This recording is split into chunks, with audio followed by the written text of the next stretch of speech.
Hello guys, आज हम post modernism को पकड़ेंगे। ठीक है, डॉक्यूमेंट को पूरी तरीके से एक्सट्रैक्ट कर लीजिए।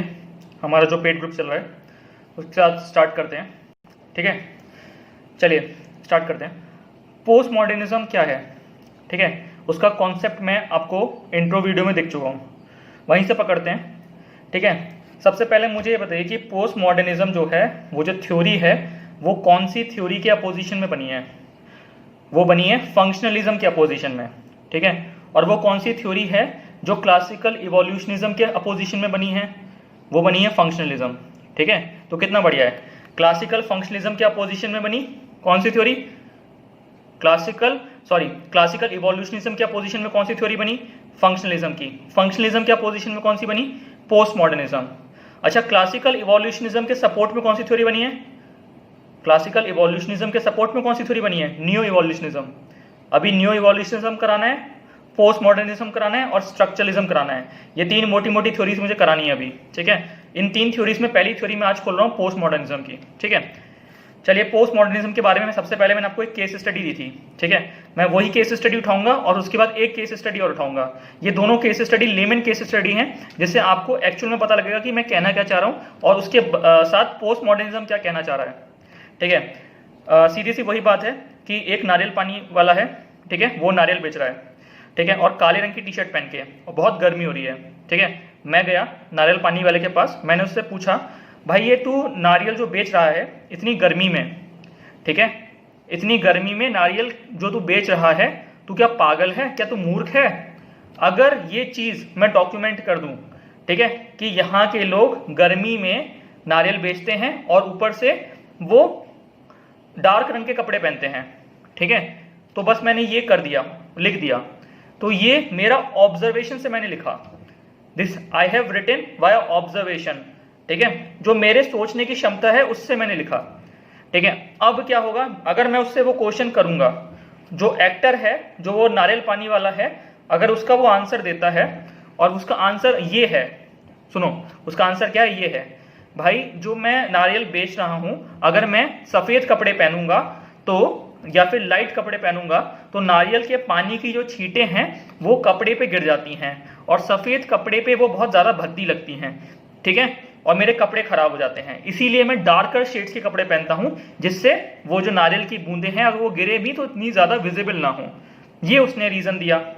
ठीक है, तो ये एक्चुअल ह्यूमन बिहेवियर है। ठीक है, और उसका रीजन है एक्चुअल रीजन। एक रीजन ये है कि मैंने ये लिख दिया कि दे कैरी इरेशनल माइंड, इतनी गर्मी में वो ये कपड़ा पहना हुआ है। दूसरा रीजन वो उसने दिया। ठीक है, अब दोनों रीजंस में डिफरेंस है। ठीक है, और दोनों अपनी जगह जगह सही है। जो पहला रीजन मैंने दिया वो मैंने साइंटिफिक नॉलेज और ऑब्जेक्टिविटी के साथ दिया। दूसरा रीजन जो उसने दिया, जो एक्चुअल ह्यूमन बिहेवियर है, वो उसने अपनी नीड के हिसाब से दिया और अपनी सब्जेक्टिविटी के हिसाब से दिया। ठीक है, और एक्चुअली में क्या है, अगर हम किसी सोसाइटी में स्टडी करते हैं तो एक्चुअल पर्सपेक्टिव जो एंथ्रोपोलॉजी डिमांड करती है वो किसकी करती है?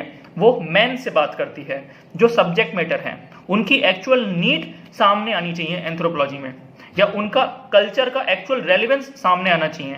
ठीक है, तो यही है, यही लड़ाई है observe behaviour versus actual behaviour की। जो एक्चुअल बिहेवियर एक्चुअली में जो एंथ्रोपोलॉजिस्ट डॉक्यूमेंट करते हैं, वो जिस विचारधारा को फॉलो करते हैं, वो है पोस्ट मॉडर्निज्म। समझ में आया? आप सुनिए इंग्लिश में केस स्टडी 1। साउथ इंडिया से काफी लोग बोल रहे हैं कि हिंदी में इंग्लिश में पढ़ाइए सर। ठीक है यार, उसके लिए मैं बस इतना ही बोलूंगा कि मैं पैरेलल में इंग्लिश में रीडिंग करता हूं और मेरे जो नोट्स हैं वो टोटल इंग्लिश में लिखे हुए हैं। ठीक है, तो आप उसको फॉलो कर सकते हैं। ठीक है, वहां से आपको हेल्प मिल सकती है। हिंदी में इसलिए पढ़ा रहा हूं क्योंकि नॉर्थ इंडिया में काफी बच्चे परेशान हैं एंथ्रोपोलॉजी से।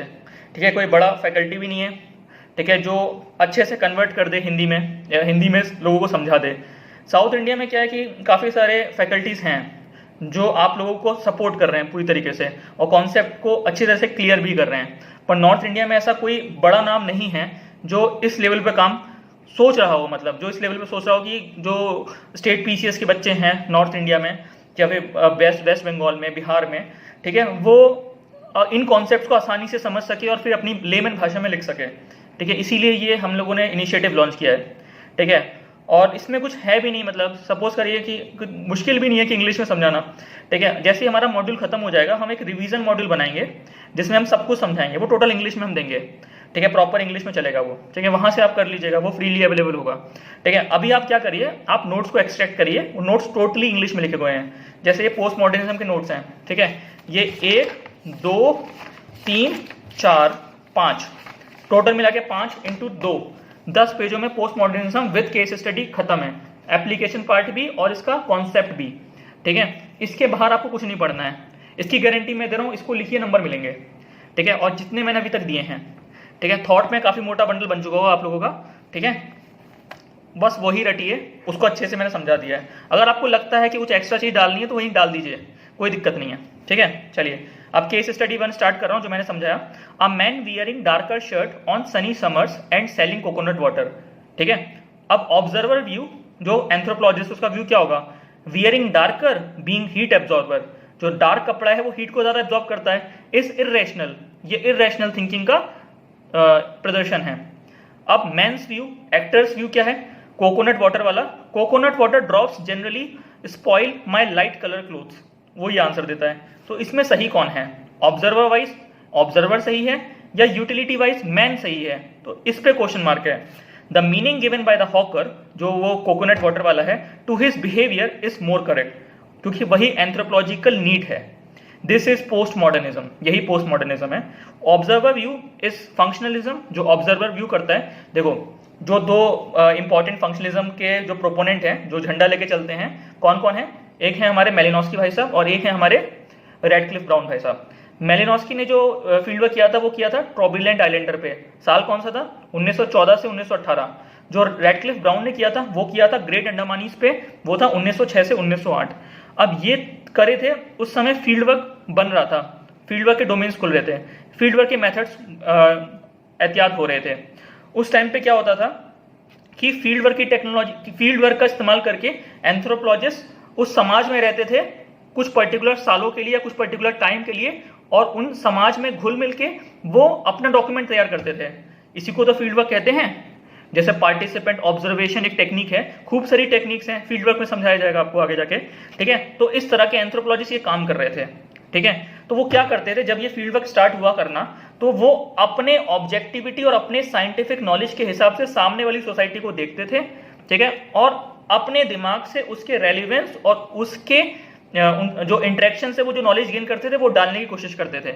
कई बार उनकी फील्ड वर्क सही होती थी, कई बार उनकी फील्ड वर्क एक्चुअल जो रीजन है कल्चर का, बिहेवियर का, वो उससे थोड़ा सा अपार्ट हो जाती थी या फिर वो डाइवर्ट हो जाती थी, ठीक है। पोस्ट मॉडर्निज्म इसी डाइवर्टनेस को चिपकाने के लिए आया।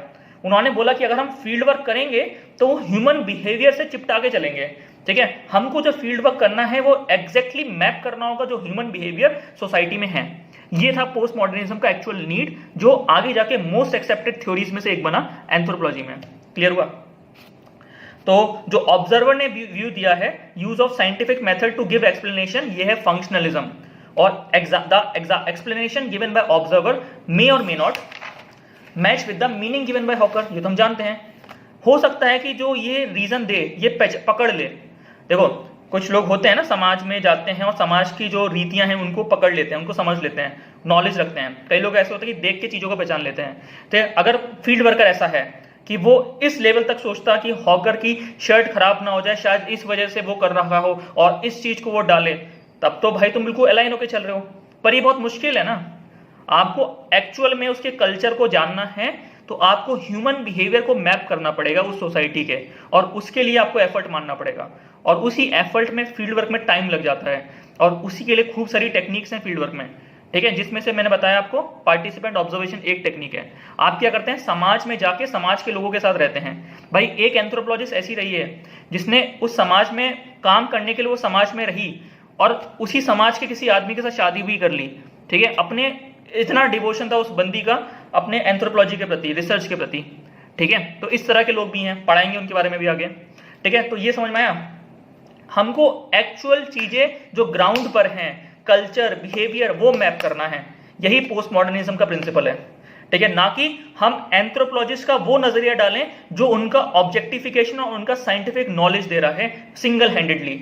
नहीं, हमको इस सोसाइटी में जाना है, ठीक है। अगर इसकी एक्चुअल नीड और इसकी एक्चुअल समझ आप मैप कर पाए, ठीक है, तो समाज में होने वाले वो सारे डिफ्यूजनेस या फिर सोशल चेंज के फोर्सेस को आप रोक पाने में सक्षम हो जाओगे, क्योंकि सोसाइटी कभी नहीं चाहेगी कि उसमें चेंजेस आए, और अगर सोसाइटी किसी चेंज को एक्सेप्ट करेगी तो सोसाइटी की परमिशन होनी चाहिए, ठीक है। वो क्लियर होगा धीरे धीरे करके। अब हम सेकंड लेमैन स्टडी की तरफ बढ़ते हैं, जिससे आपको और क्लियर होगा। देखिए एक बुड्ढा है, ठीक है, एक बुड्ढा है 97-98 ईयर्स का बंदा, ठीक है। वो क्या कर रहा है, वो बहुत रैश ड्राइविंग कर रहा है, बहुत तेजी से गाड़ी चला रहा है, ठीक है। अब कोई फुटपाथ पे खड़ा है, वो मरते मरते बचा, तो उसका व्यू क्या होगा? उसका व्यू ये होगा कि यार ये बुड्ढा पागल हो गया, खुद तो मर रहा है, मुझे भी मर के लेके जाएगा, ठीक है। तो इसका व्यू ये है कि इस तरह की गाड़ी क्यों चला रहा हो, इतनी इर्रेशनल ड्राइविंग तू क्यों कर रहा है, ठीक है। बस उसके दिमाग में ये आएगी कि बुड्ढा पागल हो गया है, क्लियर है, या ये ओल्ड मैन इसकी सनक गई है, इस तरह की चीजें सामने आएंगी। तो ये क्या है? ये ऑब्जर्वर का व्यू है, ठीक है। अब क्या करते हैं, अब हम उस बुड्ढे से बात करते हैं, उस आदमी से बात करते हैं, उस बूढ़े आदमी से बात करते हैं। उसका रीजन ये है कि वो अपने 60 साल के बेटे को, ठीक है, ब्लड वर्क के लिए लेके जा रहा है। क्यों? क्योंकि उसके बेटे का ब्लड वर्क होना बहुत जरूरी है, और उसको अटैक पड़ गया था ल्यूकेमिया का, ठीक है, नाक से, कान से, मुंह से ब्लड आ रहा था, तो he was in a medical emergency. अगर हम उस आदमी से पूछें, ठीक है, उस ओल्ड पर्सन से पूछें कि why he was driving so irrationally, ठीक है, तो उसका रीजन ये होगा कि वो अपने बेटे को लेके हॉस्पिटल जा रहा है, ठीक है। तो ये एक्चुअल बिहेवियर है, ठीक है, और वो ऑब्जर्वर का बिहेवियर है। तो यहां पे आपको क्लियर समझ में आ जाएगा, किसी सोसाइटी को रीड करना है तो एक्चुअल बिहेवियर जरूरी है, और एक्चुअल बिहेवियर को देख के उसका एक्शन आप जस्टिफाई कर सकते हैं, नहीं कर सकते हैं, ठीक है। तो हमको जो सोसाइटी को देखना है तो उसका जो नजरिया है वो यहां से नहीं, समाज से लेना है, ठीक है। अपनी सोच को ज्यादा नहीं बढ़ाना है, ठीक है। अगर आप सोच पा रहे हैं तो ठीक है, उसको क्रॉस चेक करिए सोसाइटी में जाके, लेकिन एक्चुअली में आपको जो लिखना है वो सोसाइटी में जो हो रहा है, और वो क्यों हो रहा है, और वो कैसे हो रहा है, और उसका रेलिवेंस क्या है, उसका सिग्निफिकेंस क्या है, वो सब आपको समाज से लेके जाना पड़ेगा, ठीक है। आपको बाहर बैठ के ऑब्जर्व करके चीजें नोट डाउन नहीं करनी है। यही फील्ड वर्क का ऑब्जेक्टिव है। जो अच्छे फील्ड वर्क रहे हैं ना, फील्ड वर्कर रहे हैं, ठीक है, उन्होंने यही कोशिश करी है कि हम समाज की एक्चुअल पिक्चर समाज को दे पाएं, दूसरे समाजों के सामने ला पाएं, ठीक है। इसी से तो कल्चरल रिलेटिविज्म प्रमोट होगा समाज में, फ्रांस बोस का। क्लियर हो रहा है? तो सेकंड लेमैन स्टडी समझ में आई? तो मैं इसको इंग्लिश में पढ़ता हूं। Suppose a person is driving a car very rationally, a person observing him on roads would rather gather an idea that person is driving so badly that he is ought to make accident, और he won't love his life or cares others life, ठीक है। ये observer का view बनेगा। This is observer view, this may look you right, ये तुम्हें लग सकता है सही है, but when he was asked about this behavior he says that he was taking his child to hospital for blood work के लिए अपने बेटे को लेके जा रहा है, since he is suffering from leukemia, क्योंकि उसे ल्यूकेमिया है, and he had suffered an attack। इतना समझ में आया? This is actor's view, but what we should care is actor's view, और हमें क्या केयर करना है, हमें एक्टर के एक्चुअल जो व्यू है उसका केयर करना है। हमको ये लेके आना है समाज में, ना कि वो जो एंथ्रोपोलॉजिस्ट अपने दिमाग में सोच रहा है। कई बार होगा ऐसा कि एंथ्रोपोलॉजिस्ट सही सोच रहा है, ठीक है, और ये कैसे होगा? देखो, कई एंथ्रोपोलॉजिस्ट ऐसे हुए हैं जिन्होंने खूब फील्ड वर्क किया है, और फील्ड वर्क कर करके एक एक्चुअल सैचुरेटेड माइंड स्टेज वो लेके आए हैं, जब वो सोसाइटी को पढ़ते हैं और उनका जो ऑब्जर्व व्यू और एक्चुअल व्यू वो मैच कर जाता है, ठीक है। तो ये टाइम के साथ होता है, एक्सपीरियंस के साथ होता है, ठीक है। लेकिन फील्ड वर्क हमको यही प्रेरणा देता है कि समाज की एक्चुअल पिक्चर समाज के सामने लाई जाए, ठीक है, उस समाज के नहीं, और जो समाज है। तो यही पोस्ट मॉडर्निज्म है। Understanding should be developed as per individual actor view, actor के व्यू के हिसाब से अंडरस्टैंडिंग डेवलप करो, ना कि ऑब्जर्वर के हिसाब से। This is post modernism. Functionalism क्या कर रहा था? फंक्शनलिज्म जो मेजरली काम कर रहा था वो ऑब्जर्वर, जो हमारे ऑब्जर्वर हैं उसकी कैजुअल साइंटिफिक अंडरस्टैंडिंग पे काम कर रहा था। इसके खिलाफ था पोस्ट मॉडर्निज्म। क्लियर हुआ?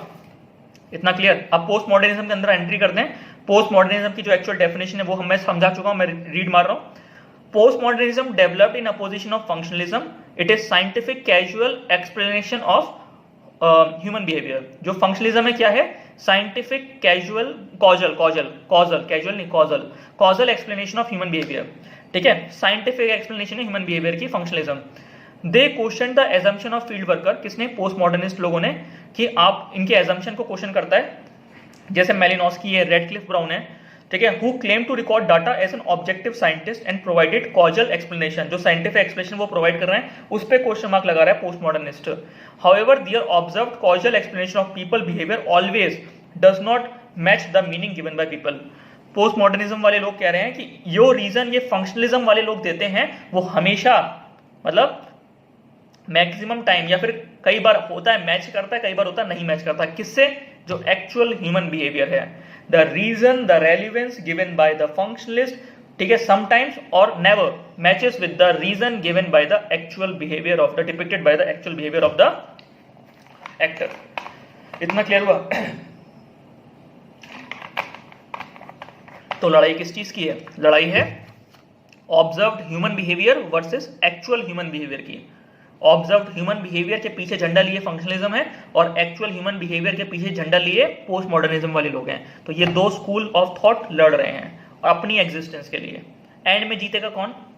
पोस्ट मॉडर्निज्म जीत रहा है एक तरीके से।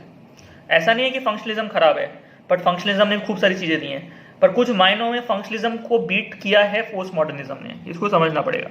अब आगे धीरे धीरे आपको सब क्लियर हो जाएगा। देखो एंथ्रोपोलॉजी में देखें तो सही क्या है, what is right? Actual reason of human behavior is the objective of postmodernism, which is the ultimate objective of anthropology। तो मोटे मोटे तौर पे postmodernism एंथ्रोपोलॉजी की जबान बोल रहा है, ठीक है, क्लियर है। Field work researchers says that the explanation given by the observation to human behaviour subject matter of study is totally based on unbiasedness and scientific methodology. They maintain neutral outlook to state reasons of observed behavior in their research। देखो जो functionalist लोग हैं ना वो क्या बोलते हैं, वो बोलते हैं कि हमारी जो मेथोडोलॉजी है ना फील्ड वर्क करने की, हम क्या करते हैं, हम अनबाइस्ड रहते हैं सोसाइटी में, हम किसी तरह का परिपेक्ष नहीं दिखाते हैं, ठीक है, हम किसी के साथ नहीं है ना किसी के खिलाफ हैं, हम जो है वो एक्चुअल दिखाएंगे, ठीक है। हम जो स्टडी है उसमें ऑब्जेक्टिविटी को लेके आएंगे, हम सब्जेक्टिविटी की ज़्यादा बात ही नहीं करेंगे, ज़्यादा हम साइंटिफिक मेथोडोलॉजीज का इस्तेमाल करेंगे, ठीक है। ये सब चीज़ें वो दिखा रहे हैं। मतलब ये है कि किसी सोसाइटी को हम अपने टूल्स के हिसाब से, अपने नॉलेज के हिसाब से आकेंगे, अपने कोग्निशन लेवल के हिसाब से आकेंगे। इसका क्या मतलब है? तो उसका ये मतलब है अगर वहाँ पे कोई कल्चर है, ठीक है, कुछ पैटर्न्स हैं, तो वो समाज से रीज़न तो ले लेंगे, पर समाज के अंदर घुस के उनकी एक्चुअल रीजंस की खोज ना करते हुए उन रीजंस को साइंटिफिकली इंटरप्रेट करेंगे, ठीक है, और उसके डाटा को वो आगे फील्ड वर्क में, रिसर्च में पब्लिश करेंगे। मतलब वो समाज के अंदर तो हैं, पर उन कल्चर्स के बारे में और ज़्यादा आगे बढ़ते ना हुए, लोगों के ओपिनियंस लेते ना हुए, वो एक मोटी मोटी बात गैदर करेंगे और उसके बाद अपनी objective scientific casual causal knowledge के साथ, कॉजल एक्सप्लेनेशन के साथ वो उसको अपने रिसर्च में मैप कर देंगे। इससे क्या होगा? इससे ये होगा कि कई बार एक्चुअल चीज़ें चली जाएंगी, ठीक है, कई बार एक्चुअल चीज़ें नहीं भी जाएंगी, ठीक है। अब वो जो नहीं जाएंगी उनको रोकना है, ठीक है। आप जो है आप थ्योरी की थॉट प्रोसेस में आप अपने आप को रिफाइन करते चले जा रहे हैं, ठीक है। पोस्ट मॉडर्निज्म काफी रिफाइंड वर्जन है एंथ्रोपोलॉजी की थ्योरीज का, ठीक है, समझ में आ रहा है। तो फंक्शनलिज्म से पोस्ट मॉडर्निज्म की लड़ाई केवल और केवल किस चीज की है? जो आपको डालना है वो है observed human behaviour versus actual human behaviour, scientific knowledge of objectivity और एक्चुअल नॉलेज ऑफ सब्जेक्टिविटी, इनकी लड़ाई है और यही आपको दिखाना है आंसर में। क्लियर हुआ? अनबायस्ड और एकदम न्यूट्रल और ऑब्जेक्टिव अप्रोच कौन रखने वाला है बताओ? फंक्शनलिस्ट के लोग, ठीक है। और एक्चुअल सब्जेक्टिव नॉलेज के साथ कौन चलेगा? सोसाइटी को रेफरेंस लेते हुए, सोसाइटी के आदमियों की कोग्निशन लेवल को रिस्पेक्ट देते हुए post modernist. Actual idea, actual relevance society से एक्सट्रैक्ट करना है किसी भी तरीके से, कितना भी टाइम लगे, ये है पोस्ट मॉडर्निज्म। क्लियर हुआ? अब देखना कि मेलिनोस्की कहाँ गए थे भाई साहब? मेलिनोस्की ट्रोबिलेंट आइलैंड में गए थे 1914-1918 जब वर्ल्ड वॉर 1 चल रहा था। वो डरे नहीं थे, सॉरी, मतलब वो उनको परमिशन लगी थी आप इस आइलैंड में जाकर रिसर्च कर लीजिए, ठीक है। काफ़ी मतलब अनकन्फ्लिक्टेबल जोन थी वो उस टाइम के लिए, ठीक है। इतना क्लियर हुआ? तो जब वो ये करके आए तो 50 साल बाद एक पोस्ट मॉडर्निस्ट गया था वहाँ पे, एक लेडी गई थी पोस्ट मॉडर्निस्ट, और जो मेलिनोस्की ने किया था ना वहाँ पे, जो उन्होंने पब्लिश किया था, एक्चुअली में उस बंदी ने वो चीज़ें गलत साबित करके दिखाई। उन्होंने बोला कि केवल और केवल मेलिनोस्की ने अपना ऑब्जेक्टिव विजन रखा, जिसके चक्कर में उन्होंने समाज की एक्चुअल इमेज, जो क्रीवाना जो गांव है ट्रोबिलेंट आइलैंड जहाँ पे मेलिनोस्की रुके थे और काम किया था, उसको वो नहीं दिखा पाए, क्योंकि 50 साल में ज़्यादा चीज़ें चेंज होंगी नहीं। क्लियर हुआ? तो ए वाइनर ने ये दिखाने की कोशिश करी। तो ए वाइनर जो है पोस्ट मॉडर्निस्ट है और हमारे जो मेलिनोस्की भाई साहब फंक्शनलिस्ट हैं, ठीक है। तो जहां जहां ये लड़ाइयां हुई हैं वहां वहां पोस्ट मॉडर्निस्ट जो लोग हैं वो फंक्शनलिस्ट लोगों के पीछे पड़े हैं, और ये एक कहानी है उसकी। मेलिनोस्की के पीछे पड़े हैं, ए वाइनर पे पड़ी हैं, ए वाइनर क्यों पड़ी हैं? क्योंकि वो पोस्ट मॉडर्निस्ट को ब्लॉक कर रही हैं। आगे बताऊंगा, क्लियर होगा, कोई दिक्कत नहीं है, ठीक है। पोस्ट मॉडर्निस्ट ने आर्ग्यू किया that the explanation given bye functionalist for human behaviour hardly matches with the view actually hold by the people of study. कई बार बोल चुका हूं ये। अब हम अगली केस स्टडी कर रहे हैं जो हमें लिखनी है आंसर में, वो है कमला गणेशी केस स्टडी। बुक्स में मिलेगी, धड़ाधड़ बुक्स के अंदर अवेलेबल है केस स्टडी। अगर पोस्ट मॉडर्निज्म पाया तो ये तो लिखना बनता ही है, कमला गणेशी केस स्टडी लिखनी ही चाहिए। Kamala Ganesh studied a small group of woman living in mud wall fortress. ठीक है, क्या है कि कमला गणेश ने एक तिरुनेलवेली टाउन है, तिरुनेलवेली साउथ इंडिया में, वहां पे कुछ औरतें, मतलब वहां पे एक समाज है, उस समाज में जो घर हैं वो मिट्टी के बने हुए हैं, और वो छोटे छोटे घर हैं, ज़्यादा बड़े घर नहीं है, ठीक है, एक फैमिली के लिए एक घर है मिट्टी का। अब उस घर के अंदर एक औरत है जो घर को चला रही है, और वो पूरी जिंदगी भर उस घर के अंदर रहती है, ठीक है, बाहर नहीं निकलती है, घर के बाहर उसको अलाउड ही नहीं है, उसके कल्चर में ये, ठीक है। तो जब ये मिले जाके कमला गणेश वहाँ पे रही उन औरतों के साथ, उनसे बात करी, ठीक है, तो उन्होंने ये सोचा, कमला गणेश को ऑब्जर्वेशन से ये फील हुआ जब उन्होंने सोसाइटी को ऑब्जर्व किया। ऑब्जर्व कैसे करते हैं सोसाइटी, ठीक है, एक तो आप सोसाइटी में जाके रह रहे हैं, ठीक है, देखो अगर आप सोसाइटी के लोगों से क्वेश्चन नहीं कर रहे हैं तो आप ऑब्जर्वेशन मोड में हैं, ठीक है। If you are not questioning the, मतलब आप उनके कल्चर से रिलेटेड, उनके रहन सहन से रिलेटेड, उनके बिहेवियर से रिलेटेड आप क्वेश्चन नहीं कर रहे हैं, मतलब डायरेक्ट क्वेश्चन नहीं पूछ रहे हैं, कैजुअल क्वेश्चन नहीं पूछ रहे हैं, या फिर किसी प्रकार का परफॉर्मा या फिर किसी प्रकार का शेड्यूल नहीं भरवा रहे हैं, कोई क्वेश्चन आयर नहीं है, ठीक है, तब आप ऑब्जर्व कर रहे हैं ऑब्जर्वेशन मोड में। लेकिन आप जब ये करना स्टार्ट कर देंगे तब आपकी रिसर्च मेथोडोलॉजी स्टार्ट होगी फील्ड वर्क की, ठीक है, वो मैं समझाऊंगा आपके। तो अगर सिंपल ऑब्जर्वेशन में करता हूं बिना बात करे, तो क्या इसका ये मतलब है मेलिनोस्की और रेडक्लिफ ब्राउन ने केवल ऑब्जर्वेशन करी थी? नहीं, उन्होंने एक्चुअल फील्ड वर्क किया था, ठीक है। बट जैसा कि मैंने बोला कि एक्चुअल ह्यूमन बिहेवियर को निकालने में वो कई जगह असक्षम रहे थे। पूरी तरीके से वो लोग गलत नहीं है, दे मतलब एंथ्रोपोलॉजी के बिल्डिंग ब्लॉक्स हैं भाई मेलिनोस्की, रेडक्लिफ, ब्राउन। उनकी कही हुई बातें, आधा एंथ्रोपोलॉजी खत्म हो जाता है, ठीक है, तो पूरी तरीके से गलत नहीं है वो, बट ये बस उसको करेक्ट कर रहे हैं पोस्ट मॉडर्निस्ट लोग, ठीक है। अब उसी के सुनो, कमला गणेश ऑब्जर्व करी, ऑब्जर्व करने के बाद उन्होंने सोचा कि अभी मैं इनके साथ इंक्वायरी करनी स्टार्ट करूंगी, जस्ट मैं इंक्वायरी स्टार्ट करूंगी, मतलब इनसे मैं क्वेश्चन करना स्टार्ट करूंगी, तो सामने से जो रिस्पॉन्स आएगा वो क्या रिस्पॉन्स होगा? वो ये होगा कि woman will complain to her, अपनी दशा पे महिलाएं कंप्लेन मुझे करेंगी। ये डाला ऑब्जर्वेशन में। मतलब अगर फंक्शनलिस्ट लोग लिखते, ठीक है, केवल और केवल मेयर ऑब्जेक्टिविटी के साथ ऑब्जर्वेशन करके, सिंपल शेड्यूल भरवाते ऑब्जेक्टिविटी के साथ, ठीक है, डीपर थॉट प्रोसेस में नहीं एंट्री करते, ठीक है, तो वो डालते कि वुमेन्स की काफ़ी बुरी दशा है और वुमेन कंप्लेन करेंगे, वुमेन कंप्लेन करती है अपने स्टेटस को लेकर, कंप्लेन कर सकती है, ठीक है। देखिए एक्चुअलिटी में ये नहीं है, ठीक है। कमला गणेश का जो ऑब्जर्वेशन है वो केवल और केवल समाज से दूर है, और ये फील्ड वर्क नहीं है, ये बस समाज को देखने का नजरिया है, ठीक है, और एक्चुअली में ये फंक्शनलिज्म भी नहीं है, पर बस मैं आपको दिखा रहा हूं कि ऑब्जर्वेशन और एक्चुअल में डिफरेंस है क्या, और यही पोस्ट मॉडर्निज्म की कहानी है। आप कभी मत लिखना कि ऑब्जर्व्ड इज फंक्शनलिज्म, नहीं, ऑब्जर्वेशन फंक्शनलिज्म नहीं है, ठीक है। एक हद तक ऑब्जर्व करोगे, उसके बाद सोसाइटी में फील्ड वर्कर भी उतरता है फंक्शनलिज्म वाला, याद रखना। देखो अभी थोड़ा थोड़ा समझ में आएगा, फिर धीरे धीरे करके जब हम आंसर्स को खोलेंगे और इनके डिफरेंस, इनके डायमेंशन को खोलेंगे तब समझ में आएगा, ठीक है। आपको मैं एंथ्रोपोलॉजी में ये मॉड्यूल चल रहा है, एक एक क्वेश्चन कराने जा रहा हूं, किस चीज का, ये जो आपका मॉड्यूल है ना पूरा थॉट का, सोशियो कल्चरल का, जो भी क्वेश्चंस हैं, इवन मैं अभी भी बोलता हूं, अभी इतने मॉड्यूल्स हो गए आपके, आप उठाइए पास्ट ईयर जितना मॉड्यूल हो चुका है, क्वेश्चन उठाइए, उस क्वेश्चन के बारे में अगर आप ना लिख पाए तो आप इस वीडियो अभी खत्म रोक के जा सकते हैं। अगर आपने अभी तक ये वीडियोस देखी हैं और पास्ट ईयर्स आप देख रहे हैं, ठीक है, आप क्वेश्चन कर सकते हैं, ठीक है, बशर्ते आपको लिखना आना चाहिए, ठीक है। बचपन में बेसिक राइटिंग स्किल्स अगर हैं तो आप लिख सकते हैं आंसर, इतनी गारंटी मैं दे रहा हूँ। 8 वीडियो हो चुकी हैं, ठीक है, काफी कुछ समझा चुका हूँ, उनसे रिलेटेड क्वेश्चन अटेम्प्ट करिए पास्ट ईयर के, आप कर सकते हैं, लिख के ले लीजिए, ठीक है। तो बस इसको समझिए, धीरे करके सब समझ में आ जाएगा। तो कमला गणेश जब सोसाइटी में जाएंगी तो वो ये देखेंगी कि woman will complain to her, लेकिन एक्चुअली में जब वो वुमन से बात करती हैं, अपना पार्टिसिपेंट ऑब्जर्वेशन नहीं, मतलब पार्टिसिपेंट ऑब्जर्वेशन नहीं था कि मतलब फील्ड वर्क स्टार्ट करती हैं, एक्चुअल रीजंस करना स्टार्ट करती हैं, वो घुल मिल जाती हैं उनके साथ, महिलाओं के साथ। देखो पार्टिसिपेंट ऑब्जर्वेशन में तो सामने वाले को पता ही नहीं होता कि भाई तुम उनके साथ रह रहे हो, ठीक है, समाज के होके रहते हैं बिल्कुल लोकल पॉपुलेशन के तरह। अगर वो डिफरेंट रेस से बंदा आ रहा है या फिर फील्ड वर्क करने के लिए तब बात अलग है, वो अलग है, वो बताऊंगा।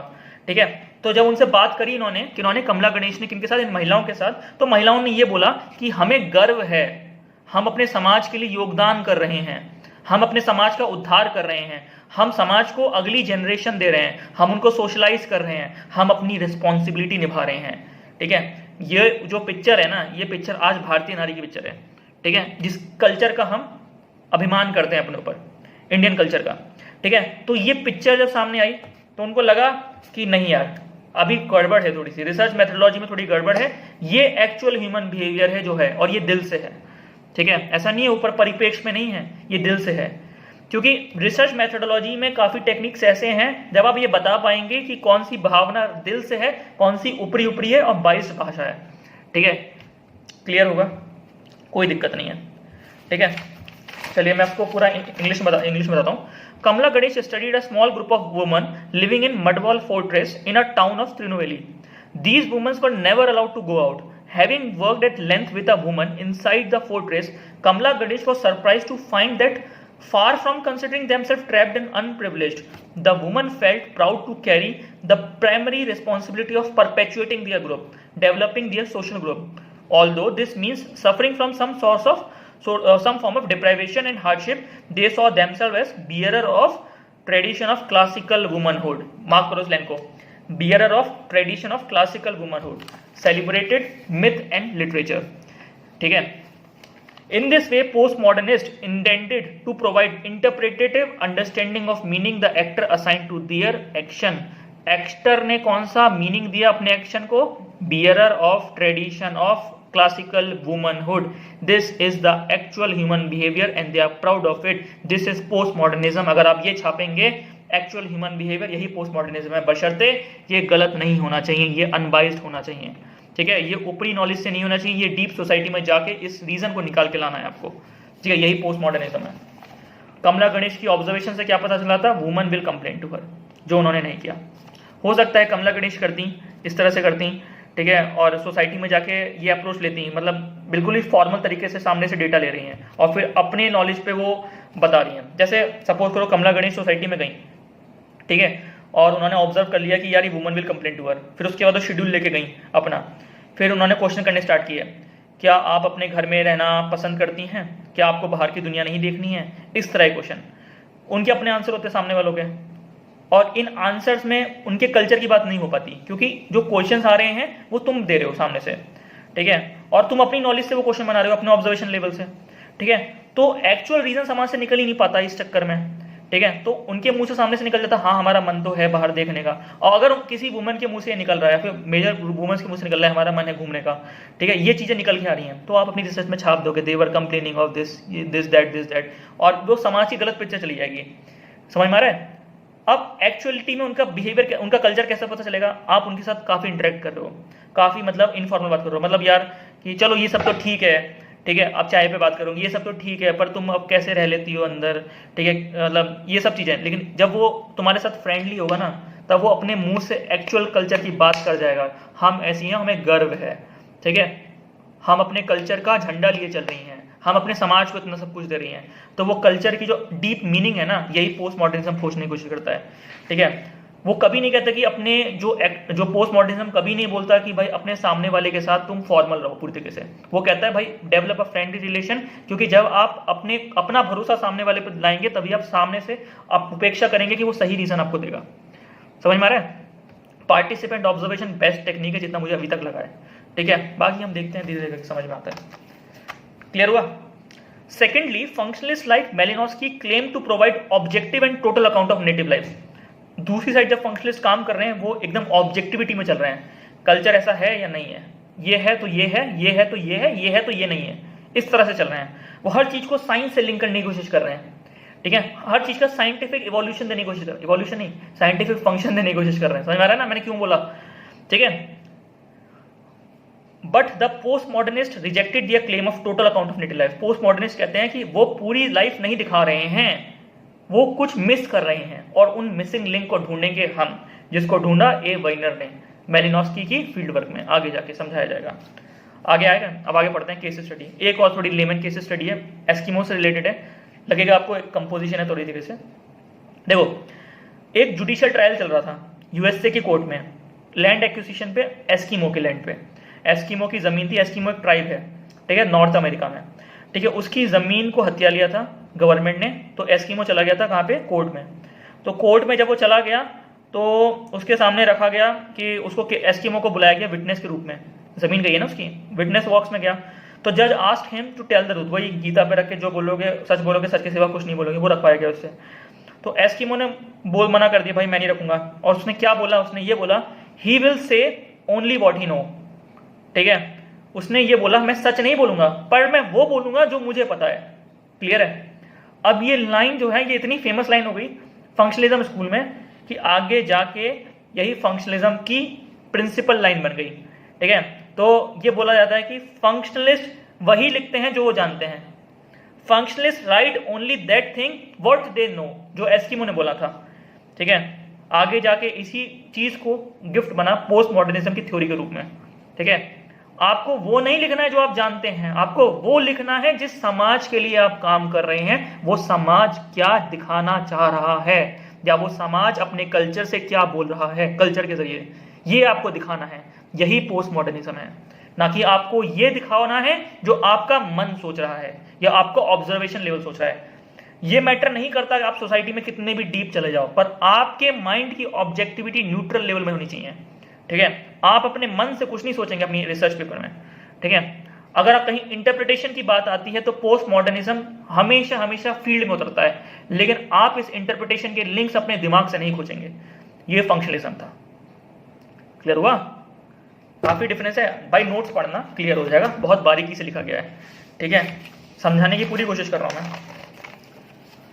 Malinowski said that he has observed Eskimo society very scientifically। Malinowski ने बोला कि उसने एस्किमो सोसाइटी को काफी साइंटिफिकली ऑब्जर्व किया है, क्योंकि एस्किमो पर फील्ड वर्क किया था मेलिनोस्की ने, and has tried to give total account of life for Eskimo. पर पोस्ट मॉडर्निस्ट ने ये बोला मेलिनोस्की ने पूरा अकाउंट नहीं दिया है। वही रीजन है क्यों नहीं दिया है, जो मिसिंग लिंक है वो अपने दिमाग से खोजोगे तो सामने वाली सोसाइटी का रियल ऑब्जर्वेशन लेवल आप कैसे ले पाओगे। आपको एक्चुअल ऑब्जर्व्ड लेवल, आपको एक्चुअल ह्यूमन बिहेवियर डिपिक्ट करना है अपनी थ्योरी में। Actual human behaviour is post modernism, observed scientific tendency of research is functionalism, ठीक है। चलो अब आगे बढ़ते हैं। एंथ्रोपोलॉजिस्ट ए वाइनर, वही ए वाइनर याद कर लो से, ए वाइनर, ठीक है। इन्होंने फील्ड वर्क कैरी किया 1971 से 1972, 50 साल हो गए। इन द सेम ट्रोबिलेंट विलेज, वही ट्रोबिलेंट गांव, वही जगह, क्रीवाना। कितना बढ़िया है, मतलब अगर किसी स्कूल के लोगों को अपने जो जिनके अपोजिशन में खड़े हैं, अगर उनसे एविडेंस के जरिए उनसे लड़ाई लड़नी है तो सबसे बढ़िया उनके काम की फाइलों को खोल लो, जहां वो फील्ड वर्क करें, दोबारा वहीं जाओ और दोबारा वही सब परफॉर्म करो, और फिर अपनी थ्योरीज के जरिए, अपनी रिसर्च के जरिए ये दिखा दो कि उन्होंने जो कल्चर्स डिपिक्ट किए हैं और जो हमने कल्चर्स डिपिक्ट किए हैं उनका डिफरेंस कैसे है और उनका डिफरेंस क्या है, ठीक है। उस डिफरेंस के सिग्निफिकेंस को आप दर्शा दो, ठीक है। और ये दर्शा दो कि सामने वाली थ्योरी कितनी गलत है, हम कितने अच्छे हैं, ठीक है। एक ही फील्ड वर्क से आप इतना ज्यादा बल दे देंगे अपनी थ्योरी को कि सामने वाली थ्योरी दबना स्टार्ट हो जाएगी, ठीक है। देखो जो विचारधारा की लड़ाई है ना, इसमें ये मत सोचना कि टॉलरेंस लेवल, इनटॉलरेंस बढ़ जाता है, नहीं भाई, ठीक है। ये कैसे होता है, देखो जैसे मैं आपसे बोलूंगा कि अगर आपको थॉट पढ़ना है तो आप पता कैसे पढ़िए। आप एक कमरे में अपने आप को एज्यूम करिए, ठीक है। आप एक कमरे में एक चेयर पे बैठे हैं और 10 चेयर और लगी हुई हैं उस कमरे में।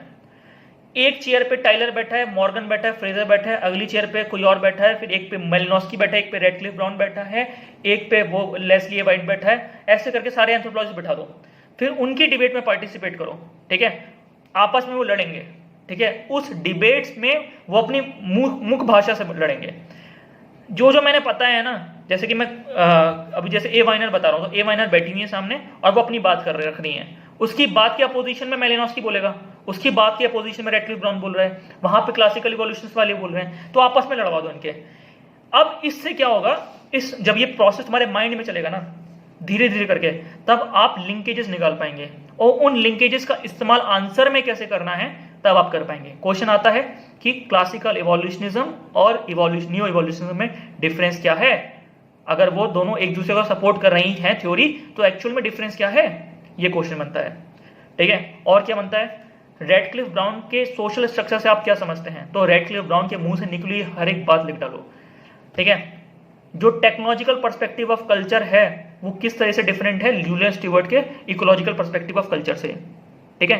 इस तरह के क्वेश्चन आ रहे हैं। आप बस अपने आपको एज्यूम करो उस कमरे में जहां पे सारे एंथ्रोपोलॉजिस्ट बैठे हैं और आप बात रख रहे हैं अपनी अपनी, और उन बातों के इंटरप्रिटेशन से अपने दिमाग को खोलो, तभी आप इस थॉट को इस्तेमाल कर पाएंगे थ्योरीज में, आंसर राइटिंग में। और वो बहुत जरूरी है, धीरे धीरे डेवलप होगा और अब हो भी रहा होगा। हम 60% तक थॉट कंप्लीट कर चुके हैं, अब काफी कुछ डेवलप हो चुका होगा, ठीक है। ठीक है, समझ में आ रहा है। चलिए, एंथ्रोपोलॉजिस्ट ए वाइनर जो हैं, इन्होंने कैरी किया फील्ड वर्क 71-72 में सेम गांव ट्रोबुलेंट विलेज क्रिबानागो, जहां पे मेलिनोस्की ने हाफ अ सेंचुरी अगो काम किया था, वही वर्ल्ड वॉर 1 में, ठीक है। एक साइड दुनिया लड़ रही है, एक साइड मेलिनोस्की काम कर रहा है, अपना फील्ड वर्क कर रहा है, ठीक है। She demonstrated the incompleteness of Malinowski account of Trobriand island. Obviously post modernism का काम ही यही है, वो इनकम्प्लीटनेस दिखाएगा, वो मिसिंग लिंक्स ढूंढेगा। Malinowski ignored the role of woman and describe woman working as a shadow of male. अब मेलिनोस्की ने अपनी लाइन में लिखा है, देखो क्या करते हैं ये लोग पोस्ट मॉडर्निस्ट, सामने रखते हैं मेलिनोस्की की अपनी रिसर्च और दूसरा अपना जो कोरे कागज है। पहले मेलिनोस्की की लाइन पढ़ेंगे। मेलिनोस्की ने लिखा है woman working as shadow of their male, जो महिलाएं हैं वो मर्दों की परछाइयों में काम कर रही हैं। अब इस बात को गलत साबित करना है तो भाई वाइनर उठेगा और जाके महिलाओं से बात करेगा और उसके कल्चर को डालेगा, और ये बात प्रूव कर देगा एंड में कि मेलिनोस्की ने जो बात कही है वो गलत है। यही पोस्ट मॉडर्निज्म है एक्चुअल सेंस में, ठीक है। तभी तो हमारा स्कूल ऑफ थॉट डेवलप होगा, उसको ज्यादा रिसर्च के लिए पैसा मिलेगा, समझ आ रहा है। चलो, on the other hand Weiner found that woman play important role in economic exchange. Woman का जो रोल है वो इकोनॉमिक एक्सचेंज में ज्यादा है, ये दिखाया वाइनर ने। जब फील्ड वर्क पढ़ाऊंगा तो वहां आपको सब खोलूंगा, इकोनॉमिक एक्सचेंज, ट्रोबुलेंट सोसाइटी, महिलाओं का रोल, सब क्लियर हो जाएगा। Thus Malinowski had given the account of ट्रोबुलेंट life of what he has understood, ठीक है। महिलाओं का रोल इकोनॉमिक एक्सचेंज में दिखाया किसने, वाइनर ने, ठीक है। और वहां पे इस महिलाओं का role as a shadow of the man दिखाया मेलिनोस्की ने। ये चीज गलत कर दी। अब ये जो है ना, ये जो दर्शाया ये कल्चर, ठीक है, महिलाओं को एक इकोनॉमिक एक्सचेंज के कल्चर से जोड़ के दिखाना और ये बताना कि एक्चुअल में ह्यूमन बिहेवियर इस तरीके से है, यही पोस्ट मॉडर्निज्म है। अब इसका जो एक्चुअल सेंस है वो आपको फील्ड वर्क में समझ में आएगा। अभी आप वेज वाइज में रट लीजिए इसे, फेज बाय फेज में रटिए, ठीक है। Weiner found that woman play an important role in the economic exchange, जिसका आप ये समझ रहे थे कि वुमन वर्किंग है शेडो ऑफ द मेल, ठीक है। Thus Malinowski had given the account of ट्रोबुलेंट life of what he has understood. तो यहाँ पे जो लड़ाई है, विचारधारा की लड़ाई, वो क्या है, एक्सप्लेनेशन वर्सेस अंडरस्टैंडिंग। एक्सप्लेनेशन जो ऑब्जर्व साइंटिफिक कॉजल नॉलेज है, ये फंक्शनलिज्म को प्रमोट कर रही है। This is observe understanding of scientific causal explanation. और जो अंडरस्टैंडिंग है वो पोस्ट मॉडर्निज्म की बात कर रही है। This is actual human behaviour, interpretative understanding of actions given by the actor, the meaning given by the actor. Actions meaning is given by the actor and they are considered more important in the debate of postmodernism. इतना clear हुआ। अब देखो कुछ और post modernist हुए हैं, जैसे फोकोल्ट type के, एक सेकेंड, कुछ और पोस्ट मॉडर्निस्ट हुए हैं जैसे फोकोल्ट टाइप के, जिन्होंने फोकस किया है interpretive understanding which is actors meaning to their action, ठीक है। इंटरप्रेटिव अंडरस्टैंडिंग क्या है, एक्टर्स का मीनिंग टू देयर एक्शन, ठीक है। ये तो ऑब्वियसली पोस्ट मॉडर्निज्म की बात है, ठीक है। Thirdly, post modernist rejected Marvin Harris claim that there is a difference in kind between native ideas and objective knowledge of the scientist. देखो मार्विन हैरिस ये बोलते थे कि जो ऑब्जेक्टिव नॉलेज है साइंटिस्ट की, जिसको वो पकड़ के चलते हैं, और जो नेटिव आइडियाज हैं, इसमें हमेशा डिफरेंस होता है, ठीक है, ये मैच नहीं करती हैं, ठीक है। पर ये बोलते थे पोस्ट मॉडर्निस्ट, कई बार होता है ये मैच कर जाती हैं और कई बार होता है नहीं मैच करती हैं। तो बस ये उस चीज को पकड़ते थे, जब वो मैच नहीं करेंगे तो हमें मैच कराना है। मैंने बताया ना, मैच कराते हुए चलना है पूरा, ठीक है। तो आगे बढ़ते हैं, सुनो। जो नेटिव आइडिया, जैसे डायग्राम बना हुआ है, native idea versus objective knowledge of scientist, इसका डिफरेंस है, ठीक है। जो native idea based on local culture, local knowledge, ये तो सही है और यही डिपिक्ट करना है। और ऑब्जेक्टिव नॉलेज ऑफ साइंटिस्ट क्या है, साइंस, रीजनिंग, ऑब्जेक्टिफिकेशन, ये अलग है। इसकी लड़ाई थी, ठीक है। अब ये बोलते थे ये कभी मैच नहीं करता, ठीक है। बात समझ में आ रही है। चलो, वैसे इसको मत डालना, ये काफी ज्यादा टफ पोर्शन है। On the other hand, post modernist subscribes to Franz Boas views, Franz Boas के व्यूज पर ये सब्सक्राइब करते थे। प्रपोज दैट वेस्टर्न थॉट्स और ऑलवेज कल्चरली रिलेटिव। ये फ्रांस बोस तो कल्चरल रिलेटिविज्म चलाते थे, चाहे बोलते थे चाहे वो वेस्टर्न ग्रुप हो या फिर प्रिमिटिव सोसाइटीज हो, सब जो है कल्चरली रिलेटिव हैं, ठीक है। कल्चर रिलेटिविज्म की झंडा था, इतना क्लियर हुआ। तो मतलब पोस्ट मॉडर्निस्ट जो थे वो फ्रांस बोस के विचारों के साथ सहमत थे, जो ये बोलते थे कल्चर कोई भी हो सब रिलेटिव होता है, और मार्विन हैरिस के जो क्लेम्स है उनको रिजेक्ट करते थे, जो ये बोलते थे कि नेटिव आइडिया और ऑब्जेक्टिव नॉलेज ऑफ साइंटिस्ट में डिफरेंस है। ठीक है, वो तो पोस्ट मॉडर्निस्ट बोलते थे नेटिव आइडिया कई बार जो है वो मैच कर जाता है जो सामने रिसर्च करने वाला है, अपने ऑब्जर्वेशन लेवल से मैच कर लेता है, बशर्ते वो काफी अच्छा फील्ड वर्क होना चाहिए।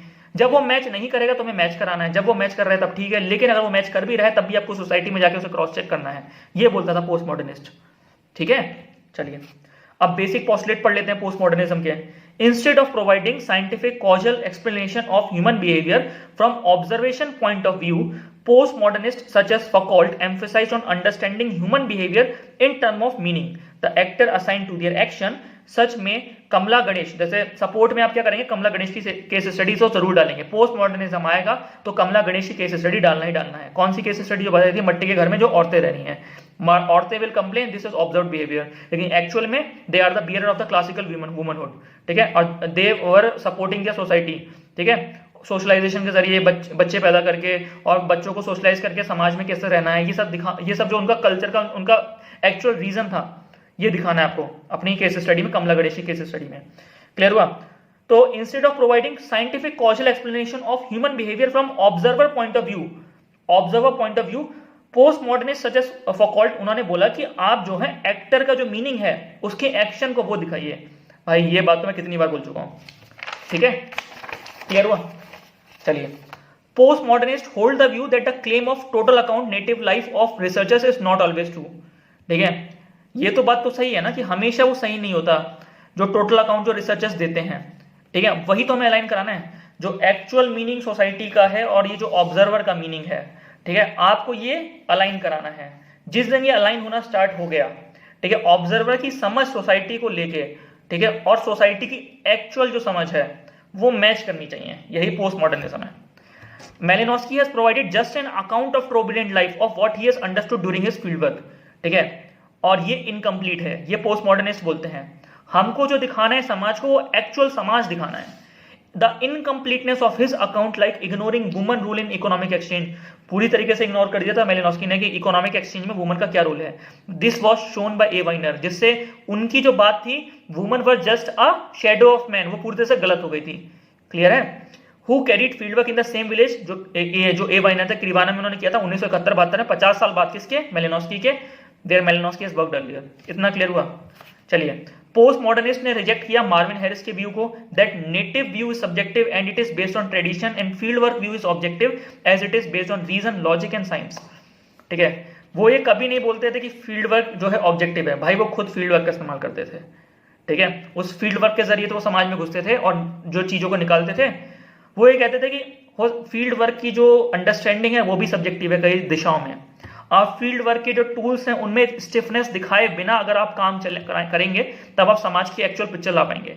वो ये बोलते थे कि इतनी डीपली आप जैसे शेड्यूल है और जितने मेजर्स हैं अपने अपने, ठीक है, क्वेश्चनायर है, आप इन पे पूरी तरह से रिलाय मत करो। ठीक है, आप इनके इंटरमिक्सिंग से कुछ बनाओ और कुछ ऐसी चीज से स्टार्ट करो जैसे कि पार्टिसिपेंट ऑब्जर्वेशन भी लगाओ, क्वेश्चनायर भी लगाओ। ठीक है, अलग अलग मेजर्स के जरिए आप डाटा एक्सट्रैक्ट करो, रीजंस एक्सट्रैक्ट करो, एक्चुअल रीजंस जो समाज से आ रहे हैं, तब जाके रीजन बनेगा। बशर्ते कि आप क्या करें, आप एक समाज में जाके सिंगल एक मेजर लाके उसकी पिक्चर निकालिए और उसकी पिक्चर निकालने के बाद अपने ऑब्जर्व इंटरप्रिटेशन के साथ आप लिख दीजिए, वो ना करें आप। ये दिखाया पोस्ट मॉडर्निस्ट ने, बहुत बता चुका हूं उसके बारे में, उसको पढ़ना समझ में आ जाएगा। Instead, postmodernists subscribe to Franz Boas views that all cultures, including Western cultures, are relative। सारे कल्चर्स रिलेटिव हैं, ये बोले हैं फ्रांस बोस भाई साहब। क्योंकि आज जिसको वो साइंस या कुछ और लॉजिकल मान रहे हैं, कुछ दिनों में रिसर्च के बाद वो गलत हो जाता है। देखिए, फील्ड वर्क के जितने भी मेथड्स हैं, ठीक है, आज वो सोच रहे हैं कि ये लॉजिक है, ये ऑब्जेक्टिव है, इससे ये मेजर्स निकलेंगे, इससे ये निकलेंगे, पर कई बार ऐसा होता है कि समय के साथ साथ वो मेजर्स भी गलत हो सकते हैं। अब ये कैसे होगा, ये फील्ड वर्क में बताऊंगा। ठीक है, पोस्ट मॉडर्निज्म यहाँ कंप्लीट होता है। 150, 200, 250 वर्ड का आंसर लिख सकते हो। कमला गणेश की केस स्टडी जरूर लिखना पोस्ट मॉडर्निज्म में। ठीक है, और ये जो इनको ए वाइनर ने जो गलत साबित किया मेलिनोस्की का, वो डालना।